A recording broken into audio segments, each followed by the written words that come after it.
Morning students. अब तक हमने अपनी क्लासेस जो ऑनलाइन क्लासेस आपके स्कूल द्वारा चल रही हैं उसमें मैं अब आपके लिए आज फिर से एक नई क्लास लेकर आया हूँ। उम्मीद करता हूँ कि आप अपने घरों में सब सुरक्षित हैं। आपके लिए लगातार क्लासेस उपलब्ध होती रहेंगी। आप अपने घर पर रहकर अपनी पढ़ाई को जारी रखें। अब तक की क्लासेस में हमने पढ़ा था प्रकाश के बारे में, प्रकाश के प्रकार के बारे में, परावर्तन के नियम के बारे में, और लास्ट वीडियो में हम पढ़ रहे थे समतल दर्पण द्वारा बनने वाले प्रतिबिंब की विशेषता। तो समतल दर्पण द्वारा बनने वाले प्रतिबिंब की विशेषताएं आगे चलते हैं हम। समतल दर्पण द्वारा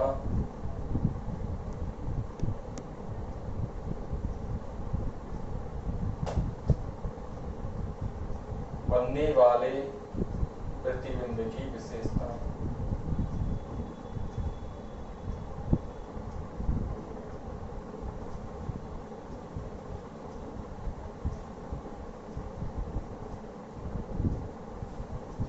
पिछली वीडियो में हमने दो विशेषताएं पढ़ चुकी थी, उनके बारे में मैं अभी आपको थोड़ा सा रिवाइज करवा देता हूं।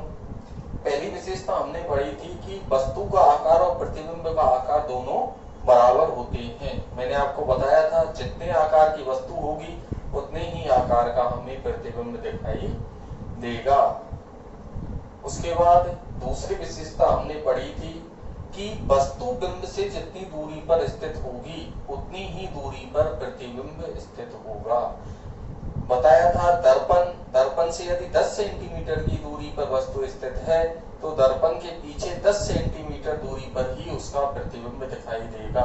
यदि वस्तु दर्पण के पास है तो उसका प्रतिबिंब भी दर्पण के पास दिखाई देगा, और यदि वस्तु दर्पण से दूर है तो उसका प्रतिबिंब भी दर्पण से दूर दिखाई देगा।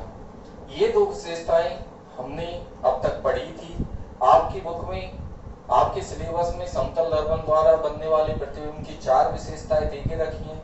विशेषताएं और भी हैं लेकिन आपको सिलेबस के अकॉर्डिंग पढ़ना है।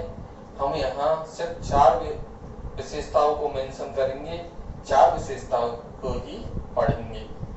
तो जो 2 विशेषताएं अब तक हम पढ़ चुके थे, अब तीसरी विशेषता मैं यहाँ बताने वाला हूँ। तीसरी विशेषता है प्रतिबिंब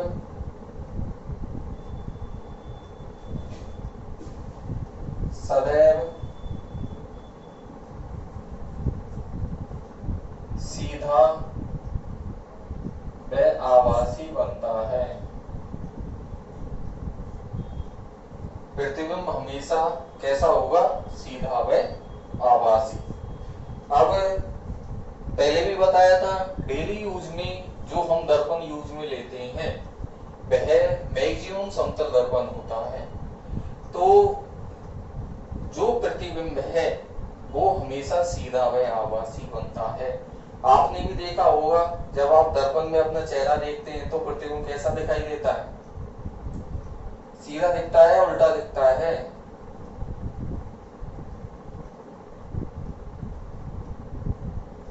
प्रतिबिंब हमेशा सीधा दिखाई देता है। आप दर्पण के सामने खड़े हो जाओ तो आपको अपना सिर ऊपर और पैर नीचे दिखाई देंगे। कभी भी आपको ऐसा नहीं दिखा होगा कि आपका सिर नीचे और पैर ऊपर हो गए। यदि आप सीधे खड़े हो, यदि आपके पैर नीचे और सिर ऊपर है तो आपको प्रतिबिंब में भी अपना सिर ऊपर और पैर नीचे दिखाई देंगे। लेकिन यदि आप अपना प्रतिबिंब भी उल्टा होकर देखना चाहते हो, आप खुद उल्टे हो गए हो, आपका सिर नीचे और पैर ऊपर है तो आपको प्रतिबिंब में भी पैर ऊपर और सिर नीचे दिखाई देगा। तो ये सिंपल सी बात है। हम सब अपना प्रतिबिंब डेली देखते हैं, हमें पता है कि प्रतिबिंब हमेशा कैसा होता है? सीधा। और ये बात दिमाग में अपने में आज ही फिक्स कर लो, पूरे चैप्टर में आगे बार बार काम में आएगी। प्रतिबिंब की प्रकृति पूछेगा तो आभासी और वास्तविक 2 प्रकृति होती है। सीधा प्रतिबिंब हमेशा आभासी होगा। सीधा प्रतिबिंब हमेशा आभासी, सीधा व आभासी। तो सीधे के साथ आभासी फिक्स है। सीधा प्रतिबिंब हमेशा आभासी होगा और जो उल्टा प्रतिबिंब है वह हमेशा वास्तविक होगा। इसको हम आभासी या काल्पनिक भी कह सकते हैं और उल्टा प्रतिबिंब हमेशा वास्तविक होगा। तो ये चीज दिमाग में हमेशा फिक्स रखो कि यदि प्रतिबिंब सीधा है तो यह 100% श्योर है, यह फिक्स है कि प्रतिबिंब सीधे के साथ कैसा होगा, आभासी। यदि प्रतिबिंब उल्टा है तो यह भी फिक्स है कि प्रतिबिंब उल्टे के साथ कैसा होगा, वास्तविक। यदि कोई हमें बोल दे कि उसका सीधा प्रतिबिंब प्राप्त होता है तो सीधे के साथ हमें डायरेक्ट दिमाग में यही चीज फिक्स होनी चाहिए कि सीधा प्रतिबिंब हमेशा आभासी होता है। यह चीज दिमाग में नहीं आनी चाहिए कि आभासी होगा या वास्तविक। यदि प्रतिबिंब सीधा है तो दिमाग में हमारे में फिक्स है कि कैसा है, आभासी। यदि प्रतिबिंब उल्टा है तो वह कैसा होगा, वास्तविक। अब यदि आपसे कोई बोल दे कि प्रतिबिंब वास्तविक है तो बताओ वह सीधा होगा या उल्टा। तो आपके दिमाग में फिर वही बात कि वास्तविक प्रतिबिंब हमेशा उल्टा होता है या उल्टा प्रतिबिंब हमेशा वास्तविक होता है। तो आपको उल्टा दे तो फिक्स है कि वो वास्तविक है, यदि आपको वास्तविक दे तो भी यह फिक्स है कि वह उल्टा है। उसी प्रकार यदि आपको सीधा दे तो यह फिक्स है कि वो आभासी है, और यदि आभासी दे के रखे तो यह भी फिक्स है कि वो सीधा है। तो यह चीज आगे पूरे चैप्टर में बार बार दर्पण से प्रतिबिंब निर्माण पढ़ेंगे, हम लेंसों से प्रतिबिंब निर्माण पढ़ेंगे, तब भी ये काम में आएंगे कि कौन सा प्रतिबिंब सीधा, आभासी, उल्टा, वास्तविक। बार बार हर स्थिति में हमें प्रकृति बतानी पड़ेगी और उसमें बार बार सीधा व आभासी, उल्टा व वास्तविक, सीधा व आभासी, उल्टा व वास्तविक, ये काम में लेने पड़ेंगे। तो वहां हमें कोई गड़बड़ नहीं हो, इसलिए हम यह क्लियर यही करते हैं कि सीधा प्रतिबिंब हमेशा आभासी होगा और उल्टा प्रतिबिंब हमेशा वास्तविक होगा। यहां तक क्लियर। तीसरी विशेषता थी समतल दर्पण द्वारा बनने वाले प्रतिबिंब की, प्रतिबिंब सदैव सीधा व आभासी होता है। यह मैंने आपको बता दिया, सीधा प्रतिबिंब हमेशा आभासी होता है और उल्टा प्रतिबिंब हमेशा वास्तविक होता है। समतल दर्पण में हमें प्रतिबिंब सीधा दिखाई देता है, यदि प्रतिबिंब सीधा है तो वह कैसा होगा, आभासी। यह तीसरी विशेषता। चौथी विशेषता, समतल दर्पण द्वारा बनने वाले प्रतिबिंब की चौथी विशेषता। चौथी विशेषता होती है पार्श्व परावर्तन होता है।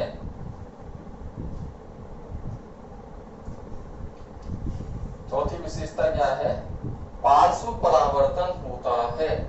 पार्श्व परावर्तन, परावर्तन का मतलब आप जानते हो, टकराकर वापस लौटना। पार्श्व, पार्श्व का मतलब होता है साइड, बगल।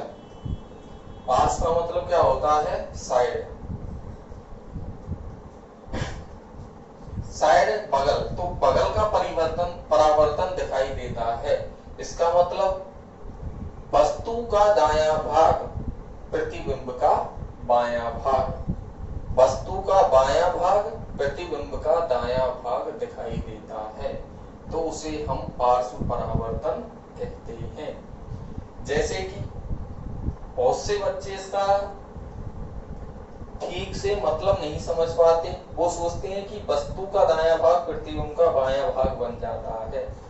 ऐसा नहीं है। बहुत से बच्चे सोचते हैं कि दायां हाथ हटके बाएं हाथ की तरफ चला जाएगा, बायां हाथ हटके दाएं हाथ की तरफ चला जाएगा। ऐसा नहीं होता है, सिर्फ दिशा परिवर्तित होती है। वस्तु का जो हिस्सा जिधर है प्रतिबिंब में उधर ही दिखाई देगा, लेकिन आमने सामने होने की वजह से उनकी दिशा आपस में बदल जाती है। वस्तु की जो दाईं दिशा है वही प्रतिबिंब की बाईं दिशा हो जाएगी। आप शीशे के सामने यदि खड़े हो और जैसे मेरा प्रतिबिंब सामने दिखाई दे रहा है, तो मेरा दायां हाथ दाएं हाथ की साइड होगा और बायां हाथ बाएं हाथ की साइड। लेकिन यदि मैं इस स्थिति में खड़ा हूं तो मेरा दायां यह हाथ है, और जब प्रतिबिंब में मैं इस स्थिति में खड़ा हो जाऊंगा तो यह हाथ मेरा बायां हाथ हो जाएगा। जैसे कि तुम और मैं आमने सामने बैठे हैं, मेरा जो दायां भाग है उधर आपका बायां भाग है, मेरा जो बायां भाग है उधर आपका दायां हिस्सा है। इसी प्रकार हमें आमने सामने प्रतिबिंब दिखाई देता है।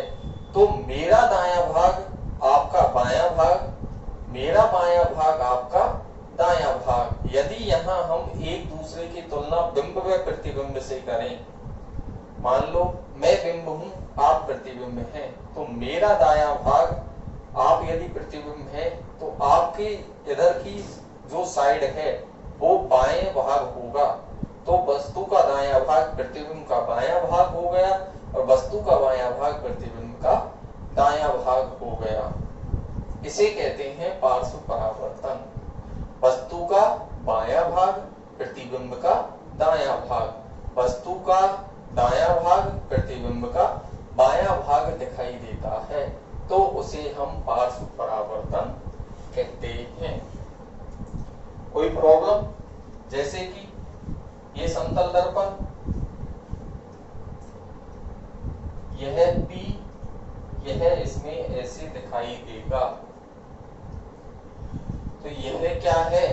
पार्श्व परावर्तन। समतल दर्पण द्वारा बनने वाले प्रतिबिंब की 4 ही विशेषताएं आपके बुक में मेंशन है, वो चारों विशेषताएं हमने यहाँ पढ़ी।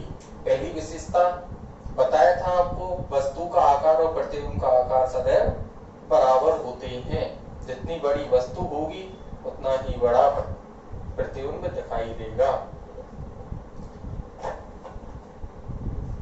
यदि किसी छोटी वस्तु का प्रतिबिंब हम समतल दर्पण में देखेंगे तो हमें वो छोटा ही दिखाई देगा। यदि किसी बड़ी वस्तु का प्रतिबिंब हम समतल दर्पण में देखेंगे तो वो हमें बड़ा ही दिखाई देगा। अपने आकार के, वस्तु के आकार के बराबर आकार का प्रतिबिंब दिखाई देता है। ऐसा नहीं है कि छोटी वस्तु यदि हम रखें तो वो उसका प्रतिबिंब बड़ा करके हमें दिखा दे, या कोई बड़ी वस्तु हम रखें और वह उसका प्रतिबिंब छोटा करके हमें दिखा दे। वस्तु का आकार और प्रतिबिंब का आकार सदैव बराबर होते हैं। दूसरी विशेषता बताई थी, दर्पण से जितनी दूरी पर वस्तु होगी उतनी ही दूरी पर प्रतिबिंब दिखाई देगा। यदि वस्तु दर्पण के पास तो प्रतिबिंब भी दर्पण के पास, यदि वस्तु दर्पण से दूर तो प्रतिबिंब भी दर्पण से दूर। तो जितनी दूरी पर वस्तु दर्पण से स्थित होती है उतनी ही दूरी पर प्रतिबिंब भी दर्पण से स्थित होता है। यह दूसरी विशेषता थी। तीसरी विशेषता आपको बताई, प्रतिबिंब सदैव सीधा व आभासी होता है। हम डेली अपना चेहरा देखते हैं, हमें अपना प्रतिबिंब सीधा दिखाई देता है, और यह मैंने आपको बता दिया कि सीधा प्रतिबिंब हमेशा कैसा होगा? आभासी। सीधा प्रतिबिंब हमेशा आभासी और उल्टा प्रतिबिंब हमेशा वास्तविक। अब आभासी और वास्तविक प्रतिबिंब किसे कहते हैं? आभासी प्रतिबिंब वह प्रतिबिंब होते हैं जिनको हम पर्दे पर प्राप्त नहीं कर सकते, वह प्रतिबिंब आभासी होते हैं। पर्दा जो वीडियो फिल्म वगैरह चलती है हम देख पाते हैं, जिन प्रतिबिंबों को हम पर्दे पर प्राप्त नहीं कर सकते वह आभासी प्रतिबिंब होते हैं, और जिन प्रतिबिंबों को हम पर्दे पर प्राप्त कर सकते हैं वह वास्तविक प्रतिबिंब होते हैं। यदि आपसे पूछने लग जाए कि आभासी प्रतिबिंब किसे कहते हैं और वास्तविक प्रतिबिंब किसे कहते हैं, तो हमें छोटी छोटी सी डेफिनेशन है इनमें, और मुख्य अंतर है। दोनों ही बातें हैं। आभासी प्रतिबिंब पर्दे पर प्राप्त नहीं कर सकते, हमें सिर्फ आभास होता है कि कोई प्रतिबिंब है, वास्तव में कोई प्रतिबिंब नहीं होता, इसलिए इनको हम पर्दे पर प्राप्त नहीं कर सकते। तो आभासी प्रतिबिंब जिनको हम पर्दे पर प्राप्त नहीं कर सकते, और वास्तविक प्रतिबिंब जिनको हम पर्दे पर प्राप्त कर सकते हैं, वह प्रतिबिंब वास्तविक प्रतिबिंब कहलाते हैं। सीधे का मतलब आप जान जानते ही हो सीधा, और उल्टे का मतलब आप जानते हो उल्टा। तो सीधा प्रतिबिंब हमेशा आभासी होगा, उल्टा प्रतिबिंब हमेशा वास्तविक होगा। चौथी विशेषता बताई मैंने, पार्श्व परावर्तन होता है। पार्श्व मतलब साइड, बगल। जैसे कि आपने 9th क्लास में एक शब्द आता है समद्विपार्श्व सममित। मनुष्य का शरीर समद्विपार्श्व सममित होता है। तो समद्विपार्श्व सममित का मतलब क्या है? सम का मतलब समान, द्वि मतलब दो, पार्श्व मतलब बगल, सममित मतलब हिस्से। यदि मानव के शरीर को ऊर्ध्वाधर दो समान हिस्सों में बांटा जाए, यदि मनुष्य के शरीर को ऐसे बीच से दो हिस्सों में बांटा जाए, तो हमारे दोनों हिस्से बराबर होंगे। एक हिस्से में आंख है तो दूसरे हिस्से में भी आंख आएगी। आधे दांत एक हिस्से में आएंगे, आधे दांत दूसरे हिस्से में। एक कान इस हिस्से में, एक कान इसमें, एक हाथ, एक टांग, एक टांग। ये आंतरिक अंगों की बात नहीं है, इंटरनल ऑर्गन की बात नहीं होती। जब हम समद्विपार्श्व सममित के बारे में बात करते हैं तो सिर्फ एक्सटर्नल ऑर्गन, जो बाहरी अंग हमें दिखाई देते हैं, उनकी बात हम करते हैं। तो यदि हम हमारे शरीर को दो साइड के हिस्सों में यदि ऐसे काटेंगे, पार्श्व का मतलब बगल होता है, पार्श्व मतलब ऐसे सीधा ऐसे काटेंगे, समद्विपार्श्व नहीं है, पार्श्व मतलब सीधा। तो हमारे दोनों बगल के हिस्से समान होते हैं, तो वही पार्श्व यहाँ है।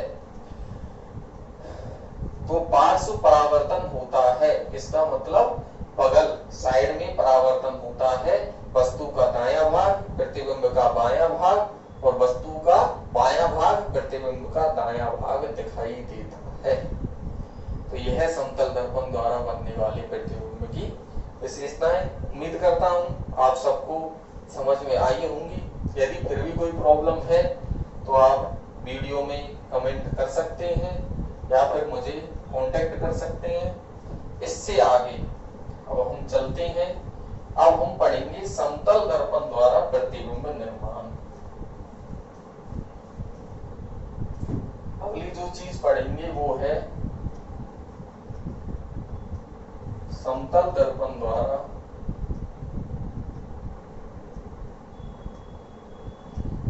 प्रतिबिंब निर्माण।